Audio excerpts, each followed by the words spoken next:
Muy buenas tardes, bienvenidas sean todas las personas a otro programa de Ruta de Cambio. En esta ocasión estaremos hablando sobre el Día de la Remembranza Trans. Un día muy importante porque es una deuda histórica para todas las personas trans o que tienen una identidad de género no normativa, y es una lucha histórica y es una deuda histórica porque han sido discriminadas, violentadas y han sido objeto de crímenes de odio de los más atroces que podemos imaginar.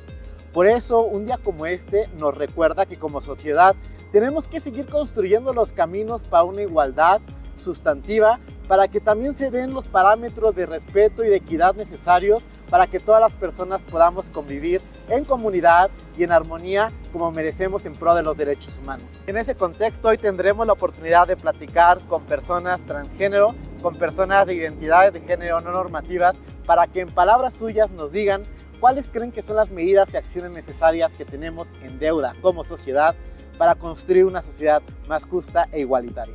Ruta de Cambio.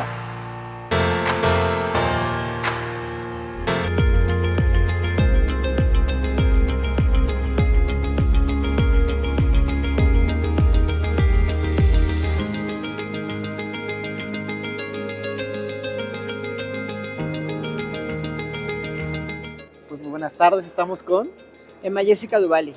lo cual es un gran honor porque es Qué una linda. de las madres del activismo trans que ha hecho mucho Gracias. desde la lucha social por los derechos de las personas trans. Cuéntanos un poquito de ti, cómo inició tu lucha. Bueno, yo soy una luchadora social desde el momento que salgo vestida de mi casa, como me dijo la heteronorma, que no debería de hacerlo. En ese momento te conviertes en una luchadora social, porque estás transgrediendo lo que te impusieron, ¿no? Y yo mi transición la hice a los 13 años. Estamos hablando de los años 70, así es que imagínate cómo me fui, pagué factura. Pero bueno, aquí seguimos y lo más importante es que seguimos visibilizando la parte digna de las mujeres trans, ¿no? De eso se trata. Cuéntanos del trabajo del Archivo Memoria Trans. Sí, soy cofundadora del Archivo de la Memoria Trans junto con Terry Holiday, César Jerónimo. Y bueno, para nosotros pensábamos que era así como muy necesario, porque en México hay archivos lésbicos, por ejemplo, Yamari Castro tiene uno muy bueno, y también mi querido Juan Jacobo tiene un archivo gay, pero no había un archivo memoria trans. Entonces pensamos que era necesario empezar a visibilizar a las mujeres trans de estos años. Contar la historia. Por supuesto, porque pues la historia... No dejarla perder. Por supuesto, porque no se pueden volver a repetir las mismas atrocidades. Entonces, para que la gente entienda que no puede volver a suceder lo mismo, tiene que conocer el historial y tiene que saber quiénes, cómo, en qué momento, para que digan, está sucediendo lo mismo de que ya supimos, ya no hay que dejar que llegue otra vez esta falta de derechos humanos que nosotras tuvimos, porque nosotras en los 70s, en los 80s y en los 90s, pues fuimos las más vapuleadas por el sistema.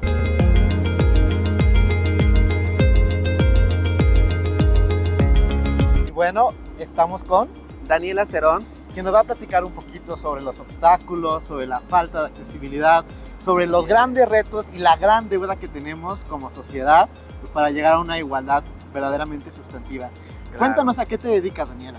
Mira, yo en este momento soy servidora pública, trabajo en el registro civil, oficina central, Arcos de Belén, que es la calle conocida aquí en la Ciudad de México. Cuéntanos en esta vida profesional que tú has tenido, pues podemos ver algunos avances, algunos retrocesos y algunos obstáculos, ¿no? A lo mejor, obviamente, la vida de hoy no es la misma vida que hace 10, Claro. 15 años, pero todavía nos falta mucho, eso hay que reconocerlo con un sentido muy autocrítico.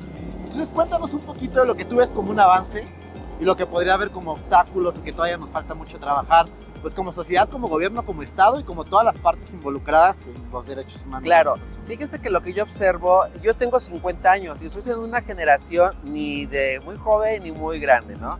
Sin embargo, para mis 50 años, yo transicioné a los 40 años.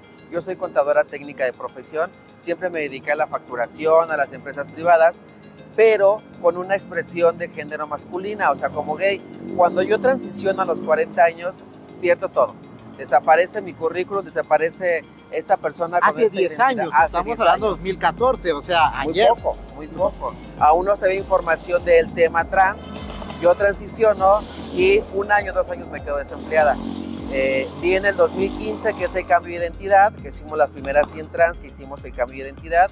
justamente estuvimos ahí con la T47, que eran 47 asociaciones civiles en toda la República que estuvieron ahí incidiendo para hacer esta modificación al Código Civil.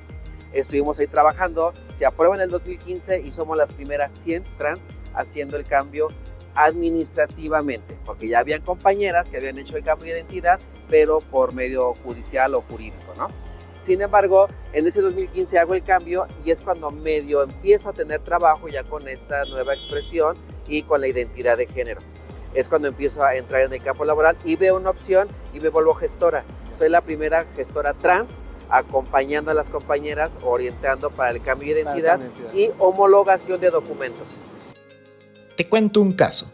Uno de los primeros asuntos que resolvió la Corte en México relacionado con personas trans ocurrió en el 2009. El Amparo Directo 6 de 2008 y marcó un hito en el reconocimiento de los derechos de la población trans en el país. El caso surgió cuando una mujer trans presenta una solicitud ante las autoridades del registro civil para corregir su nombre y género en su acta de nacimiento. Buscaba que se reflejara su identidad. Ante la negativa de las autoridades, el caso escaló mediante recursos legales hasta llegar a la Suprema Corte. En ese momento, hace 15 años, en realidad no existía un marco normativo claro que contemplara estos derechos, lo que convirtió este caso en un precedente importante. La Corte determinó que el derecho a la identidad personal y a la dignidad humana debía prevalecer. Reconoció que las personas trans tienen el derecho a adecuar sus documentos oficiales para que coincidan con su identidad de género. El fallo representó un paso crucial en la lucha por los derechos de las personas trans en México e influyó en la discusión posterior sobre reformas legales para garantizar estos derechos, especialmente en las legislaciones locales que empezaron a incluir procedimientos para el reconocimiento de la identidad de género. A partir de ahí, la jurisprudencia de la Corte se ha robustecido. Por ejemplo, se ha dicho que la identidad de género es un derecho que se encuentra protegido por la Convención Americana, que comprende el derecho a la vida privada, al reconocimiento de la personalidad jurídica, el derecho al nombre y el libre desarrollo de la personalidad.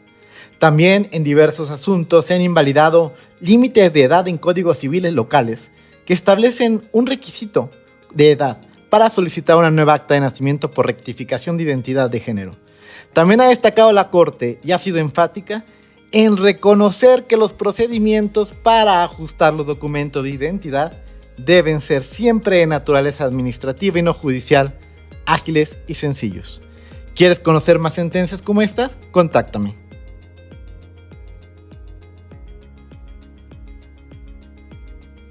Y ahora estamos con Mario Ferran Vargas Baños.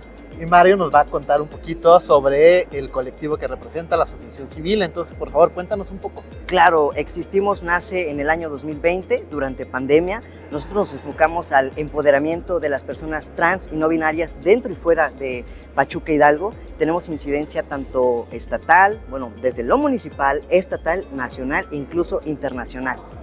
Cuéntanos un poquito sobre tu experiencia, porque hemos caminado un poquito en el reconocimiento de las personas trans, de las personas no binarias, de las personas con identidades de género no normativas o distintas, y pues no hay muchos hombres trans visibles, ¿no? Es Claro. también una deuda, creo que tenemos como sociedad para transitar al reconocimiento a pues una sociedad más igualitaria, más sustantivamente igualitaria. ¿Cuál ha sido tu experiencia? ¿Cuáles crees que son los avances? ¿Cuáles crees que son las deudas que tenemos como sociedad, como Estado? Cuéntanos un poco.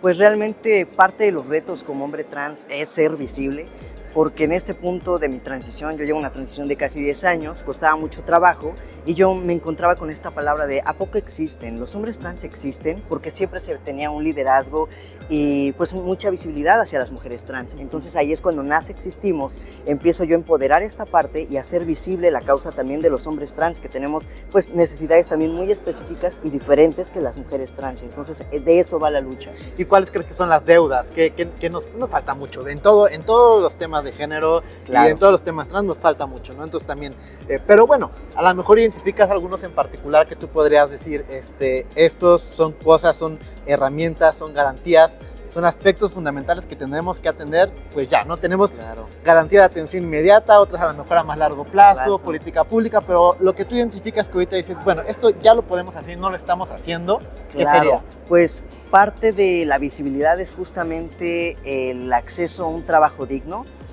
A veces hay muchos hombres trans que deciden invisibilizarse para poder acceder. Sin embargo, pues eso no es justo porque estás pues tapando esa parte de la lucha, y lo que nosotros buscamos es empoderar, y que no importa si eres una persona trans o no, que tengas ese acceso a un trabajo digno. Bueno, para terminar te voy a dar unas palabras y me dices Claro. lo primero que te viene a la mente, ¿vale? Claro. Identidad. Justicia. Éxito. Pues éxito. Pues hay que trabajarlo. Exitosa sí, porque llegué a los 63 años en este país, ¿no? Si ya lo demás, tu apariencia, tu cómo te construyes, tu deconstrucción para construirte, pues ya eso es otro trabajo. Felicidad. Estar en la sociedad integrada.